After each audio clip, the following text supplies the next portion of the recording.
Hello everybody, my name's Serena and welcome to my channel. Today I thought I would do another makeup tutorial for you. This is my everyday makeup look. It's really natural, it's really kind of low maintenance, and it doesn't take a lot of time.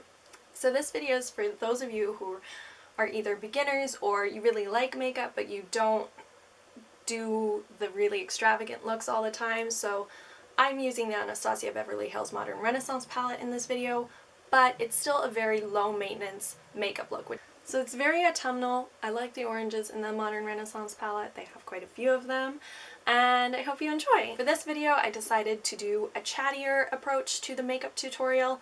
In the past I've only ever done voiceovers, so please do let me know what you think of this and if you prefer this or the voiceover videos that I've done. I will do a poll on my Twitter after this video comes out to have you guys vote which one you like better, and that's the style that I will do in the future.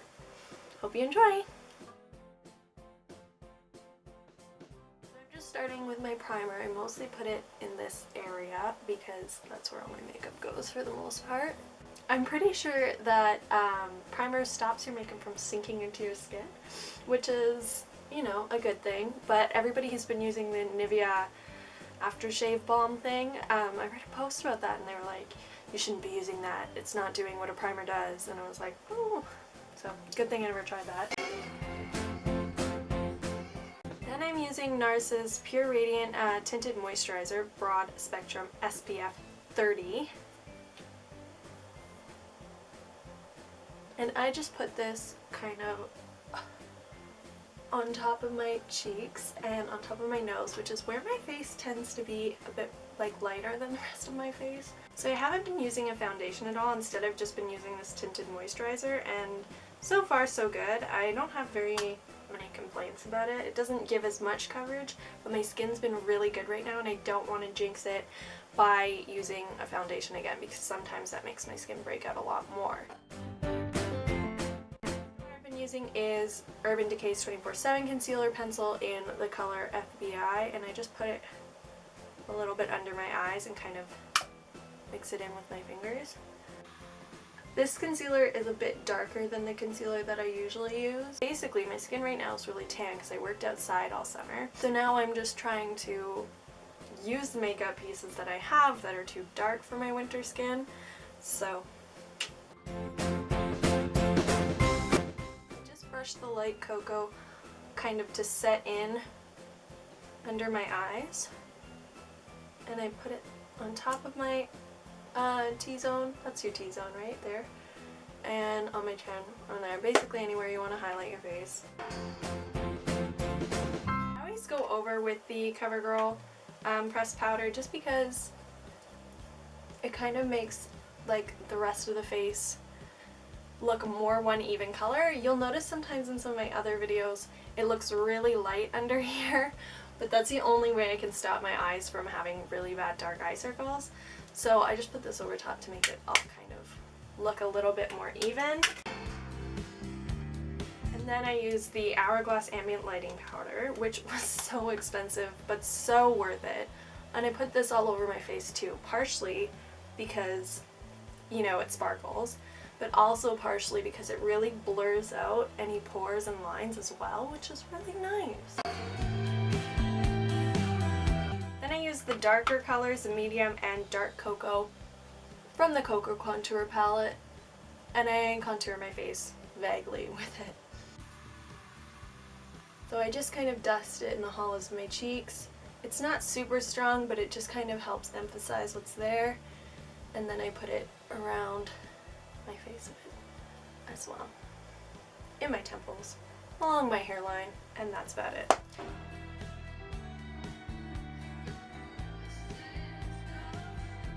For blush, I always use the Amaze Tarte blush that I have in this palette that I got last Christmas, bought it for myself. And I go over it with the Coral Crush, I believe is what it's called. No, Coral Flush number 2 by Sephora, which I don't think you can buy anymore, but I've had it for so long. Like, I'm gonna be really sad when I run out of it. Not that I could see that happening anytime in the near future, but I feel like it's not showing up on here. So I don't put a ton of highlighter on, I basically just put it on so that it's there and so that it catches the light every now and again. So I put it on top of my nose, on top of my cheekbones, on top of my lips, and on my chin, but I don't really pack it on anymore. So that's basically it for my face. That's all I've been doing lately. My skin's been really good lately and I don't want to overuse makeup products and make it bad again, because I know it's just a matter of time. I didn't really wear any makeup in the summer and that's probably why my skin's doing so well right now, but already I'm getting like dry patches and little small breakouts every once in a while, so it's starting. For my eyebrows, I've actually been using a color in the Modern Renaissance palette. The Cypress Umber, which is basically the only matte brown there is. Yeah, and I've just been filling in my brows with it basically because the only eyebrow products that I have are for when I had platinum blonde hair, and now I have dark brown hair because I've been growing my hair out. So I don't have any products for that. Hopefully I will get my hands on some soon, but I don't want to buy them online because I don't want them to come in too dark. So I have to wait until I can get into a Sephora or a MAC, which we don't have in Thunder Bay, so I have to wait till I can travel before I can do this. Now, I'm really not the best at filling in my eyebrows. I watch a lot of those Anastasia Beverly Hills videos on Instagram, which I think are great, but they never seem to work out the same when I do it.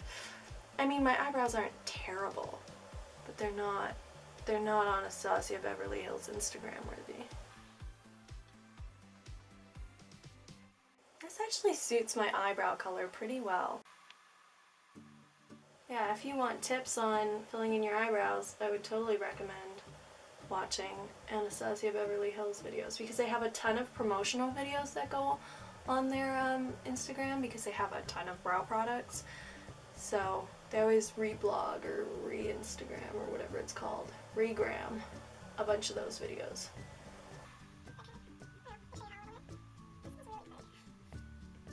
Okay, once I've filled my eyebrows in, I go over them with brow gel, which is still my same old NARS brow gel in the color Piraeus.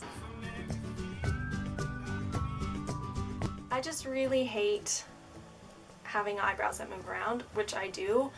If you don't know what that means, bless your soul, but my eyebrows are always out of place if I don't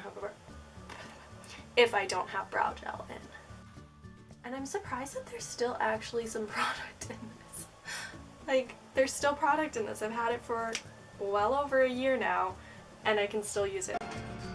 So I'm using the color Burnt Orange. That's the color that I tend to use most days. I just really like the orange look of it. I really think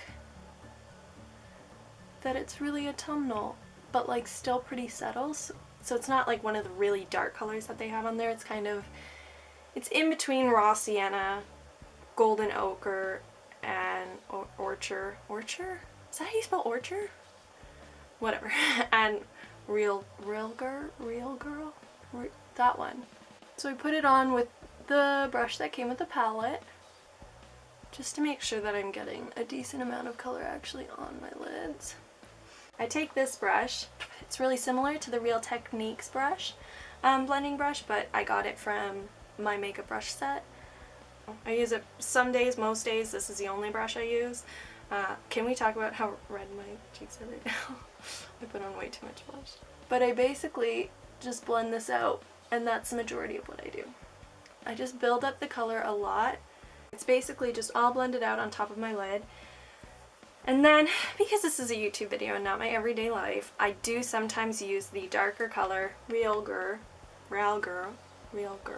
This is just a really darker orange color, so sometimes I do place it just on the outer bits of my not my lashes, well, I guess my lashes, and in the outer corner of my lid, just to kind of emphasize the shape of my eyelid and to make it look like I'm wearing a bit more eyeshadow than I am, because sometimes the orange doesn't show up really well in all the lighting, and that bothers me. Does that bother anybody else? Because I spent so much time putting it on and making sure it was perfectly blended, and then nobody can even see it.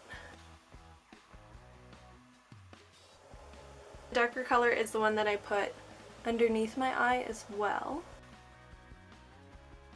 So I just put it on the outer corners, just underneath my lash line. And then I blend it out with the other side of this brush, which is a blending brush, surprise, surprise. For mascara, I've been using Smashbox's Full Exposure Mascara. I am really bad with mascara. I'm not great at putting it on, and I never ever ever have like Zoella lashes. I never have lashes that are super long and super voluminous. Despite the fact that I use the same products and I have actually long lashes in real life, it just never translates because they're really straight, and none of the mascaras I've had have ever properly worked. But this is the best one I've had so far. It just gives me a really natural eyelash look. But this is the best mascara that I've used so far. I do like the Maybelline Lash Sensational, but I find that it stays wet way too long, and then it doesn't curl my lashes. Like, my lashes are straight by the time it's dry. So I don't put a ton of highlighter on. I basically just put it on so that it's there and so that it catches the light every now and again. So I put it on top of my nose, on top of my cheekbones, on top of my lips, and on my chin. But I don't really pack it on anymore. I'm just gonna check if they're dry. They're mostly dry. So I'm gonna put on a second coat of the mascara. I'm literally just using this as a mirror now.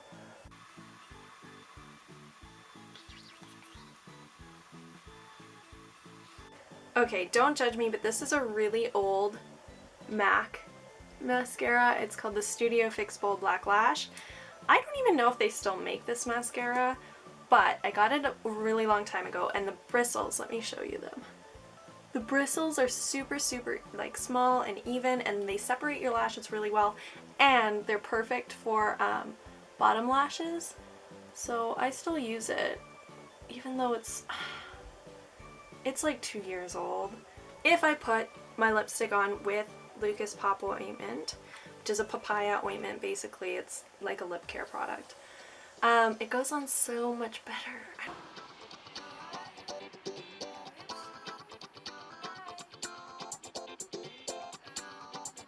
This is my go-to lipstick in the autumn time.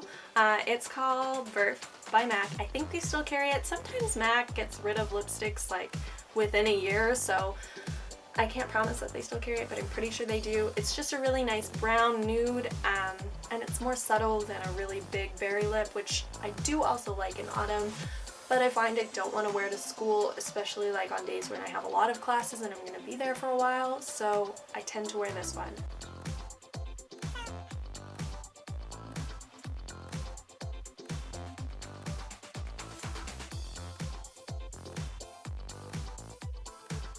So the very last thing that I do before school is add some setting spray. So I have the Urban Decay All Nighter Makeup Setting Spray. Long lasting, oil-free, paraben-free, temperature-controlled technology. And I'm really bad at putting this on, as you will soon see. And I don't spray it. It tells you to spray it like 4 times, so I'm only going to school, so. I also do this, I don't know why, and then sometimes I blow it into my eye and then my eyes are... It's a glamorous life. I like this. I don't think that's a surprise though. I think a lot of people like this. This is the finished makeup look. It's just all around a really easy look to recreate. Really beginner. If you enjoyed this video, please do give it a big thumbs up and let me know if you have any comments, concerns, or advice in the comments below, because I love to hear from you guys. If you're new here, please do hit the subscribe button. I'd love to have you around. And thank you all for watching. I will see you next week with another video.